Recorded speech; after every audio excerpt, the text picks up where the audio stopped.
लेना पैसा से।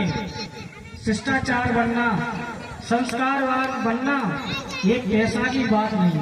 आप पे हजारों करोड़ों अरबों खरबों रुपये बढ़ाओ, आपके बेटा बेटी बात नहीं मानते।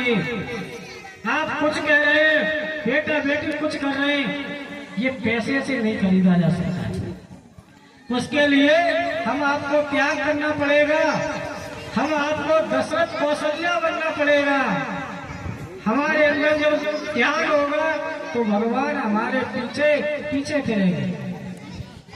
भगवान देखा, रामायण में देखा, जब तक राम जी दशरथ जी के सामने रहे तब तक तो वो जीवित रहे, और राम जी उनकी आंखों से ओझल हुए, उन्होंने प्राण छोड़ दिए।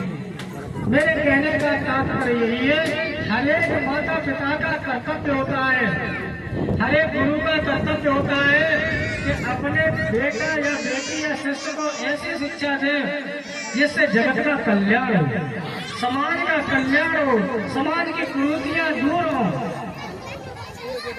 दवा मिलेगी पैसे से, कोई व्यक्ति बीमार है तो उसे दवा को पैसे से खरीद सकते, किसी व्यक्ति की दुआ को नहीं खरीद सकते। दुआ तो कब मिलेगी जब हम किसी को नमन करेंगे, किसी को प्रणाम करेंगे। चत्वार बदलते आयुष विद्या यशो बल, हम किसी को प्रणाम करेंगे तो हमें 4 फल मिलेंगे। हमने आपको प्रणाम किसी बड़े बुजुर्ग को किया, उसने हमें आशीर्वाद उसके मुख से निकल गया कि खुशी रहो, तो हम खुशी रहेंगे। और हम किसी को झुकेंगे ही नहीं, प्रणाम ही नहीं करेंगे तो आशीर्वाद कहाँ से मिलेगा। शिष्टाचारवान बनेंगे तो हम पहले बड़े बूढ़े उसको करेंगे, बड़े बूढ़े अपने बड़ों को राम राम करेंगे या छोटों को राम राम करना सिखाएंगे। आप किसी बालक को राम राम करो, बड़े बूढ़े को ही करें। एक बार करते तो वो बालक ध्यान रखिएगा, ये दादा बाबा हमसे बार बार राम राम करते हो, हमें करना चाहिए, उसे लज्जा आएगी, शर्म आएगी। तो मेरे कहने का तात्पर्य है, शिष्टाचार और संस्कार तभी मिलेंगे जब हमारे बड़े बूढ़े, हमारे पुरखा जिस मार्ग को चलेंगे उस पे हमारा आपका चलने का कर्तव्य है। बड़े बूढ़ों ने जो संस्कार बनाए, कहते बेटे होंगे घर घर में, बेटे तो सबके घर घर में, भाई में भाई भाई हो तो भरत जैसा, भाई में भाई भाई हो तो भक्त जैसा, सेवक में सेवक सेवक हो तो हनुमंत जैसा, भजन पुत्र में पुत्र हो तो पुत्र राम जैसा। यदि राम चाहते तो वन पर न जाते, जनता में विद्रोह कर देते, सीता चाहती तो वन को न जाती। वो एक चक्र चूड़ामण भगवान महाराज जनक की पुत्री है, पर वो संस्कार, वो शिष्टाचार उनके अंदर कूट कूट के भरा हुआ था। यदि शिष्टाचार संस्कार कौन देता है? हमारे माता पिता देते। माता पिता के अंदर इतना त्याग होगा, हमारे बेटा बेटी भाई उतने ही संस्कारवान बनेंगे। आप लोग कहते हैं बड़े बूढ़े कि अपने घर की रोटी 100 कोस पे खा लेते, कैसे खा लेते? यदि हमारे घर की माता बहनें किसी को अतिथि को स्वागत करेंगी तो हमारे बड़े बूढ़े कहीं भी जाओ आपको रोटी बिना मांगे मिलेगी। तो बेटा के बेटी वाली जो बोलते हो, संस्कारवान यदि बेटी है तो बेटे से वो लाख गुनी बड़ी है।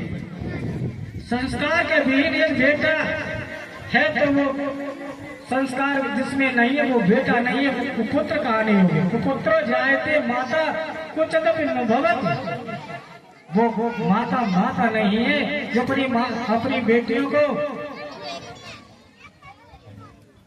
संस्कारवान बना हुआ है। कहने का मतलब ये मेरा यही है, एक 2 लाख का एक बेटी थी, उसकी शादी होके जा रही थी।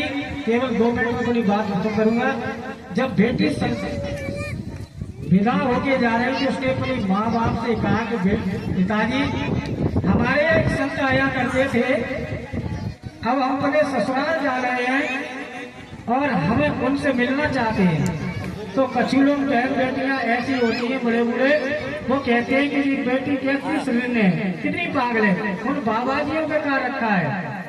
वो हट पड़ गई बेटी, उसने कहा कि हम बुलाया गया उन संत से पूछा उस बेटी ने कि महाराज जी हम सारी जिंदगी आपके सानिध्य में रहे, जैसे हम सब लोग प्रेमदास जी महाराज के सानिध्य में रह रहे, तो हमें कोई ऐसी बात बताओ जिससे ससुराल नहीं पाओगे।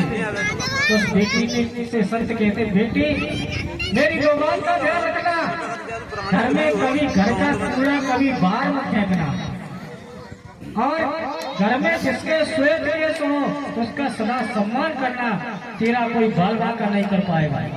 बंदो वो लड़की ससुराल गई तो उसकी दो सासुर थी, उसने पहले जाते जाते उसके अंदर संस्कार और शिष्टाचार था, अपनी सासू को दादी सास को प्रणाम किया, प्रणाम करने जैसे किया उसकी सास जल बन गई, उल्टा सीधा कहने लगी। उस बेटी ने कुछ नहीं कहा और लौट करके अपने ससुराल मायके फिर आई। उसकी माँ बाप ने पूछा बेटी कोई परेशानी, उसने कहा कोई बात नहीं। जब दोबारा जब उस बेटी ने ससुराल की बात नहीं कही तो जी बता अपने घर का कूड़ा कहाँ फेंकना चाहिए, घर के बाहर फेंकना चाहिए, घर में रखना चाहिए, बता सब लोग घर का